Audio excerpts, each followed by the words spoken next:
Today, the theme of the church is Aotearoa Sunday. Today we focus on the Māori church. We celebrate it. We celebrate its beginning, its life, its existence, all the many beautiful things that it's done in this land, and especially the Piomatanga Aotearoa, the Māori Anglican Church. Today our whole church gives thanks for that. We focus on it. And it's a beautiful story. You know, and our gospel reading today is the mustard seed. The tiniest seed, tiny seed, insignificant, grows, flourishes. God grows it into this huge tree. And that's the kingdom. Something very small and insignificant seemingly turns into something magnificent and spectacular. And I was preparing this week for this Kauwhau, I was thinking about Aotearoa, the mustard seed. But you know what else I was thinking about? Someone from up north, the MP for Te Taitokero, Harawira. It's hard not to think about it this week actually. I went through the New Zealand Herald website, put Harawira in. There were hundreds of entries. Like they've done so many stories on him, everyone's commenting, letters, editorials, everything about Harawira and his comments. Now I won't say word for word what his comments were, even though someone did yesterday, which is Michael, someone related to married to my mum. But we know what his quote was, and if you don't know, you're in a coma. Something about Pākehā have been raping our lands and ripping us off for centuries. That was Hune's view of the history of this land. And you know, Hune's not entirely wrong. Hune has a point. When Hune sums up the history of this land in the way that he did, he's not completely wrong.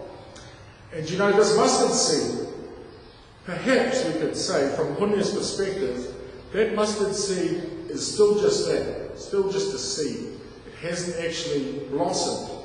Because that's the way he was viewing it. You know, it's all bad. It's been all bad, it is all bad, but one day that seed will blossom into the mustard tree.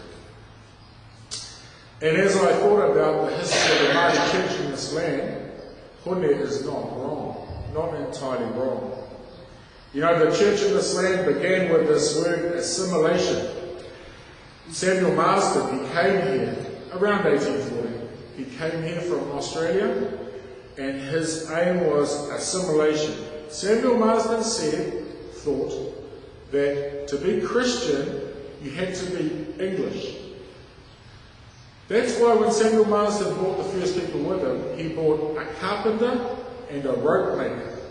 Because he said, well, before we can convert these people, these natives, we must civilize them. We must bring them English values, English technology. We must make them English before they will accept Jesus Christ into their hearts.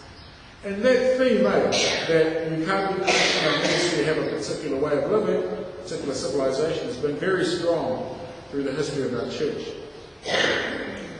There's also a history of greed. You know, land was big, especially when the settlers started coming more and more, and the church's role in this greed was very strong. John Whiteley was a missionary in Taranaki, Methodist missionary. He was encouraging Māoris to sell their land.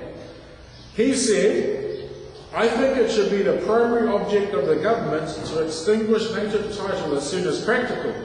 I would have the natives paid as low a price as possible for these claims. Also, he said, it's been said these natives are fighting for their land, but the earth is the Lord's earth, and for 600 years he has been waiting for them to occupy the land. In other words, the Māoris aren't using the land, the English settlers should have the land. Very clear, the church was very supportive of Pākehā settlers taking Māori land off Māori. A lot of them were very supportive of it. This is the history of our church. Wars. When wars broke out over sovereignty, over land, over race, over all sorts of issues, the Pākehā missionaries were very supportive of the British government, of the British soldiers. They acted as chaplains for them. Bishop Selwyn was a chaplain to the British soldiers who invaded Waikato. T.S. Grace was a missionary in Kauwhau. He later said that the Māori told him plainly that the bishop and the missionaries made them leave the church by being with the troops in the Waikato campaign. and especially when they were chaplains to the troops at Rangiaowhia, where the house full of women and children were burnt alive by our troops. So the British soldiers were committing atrocities, and our church was supporting them in that, was being chaplain to them. This is some of the history of our church.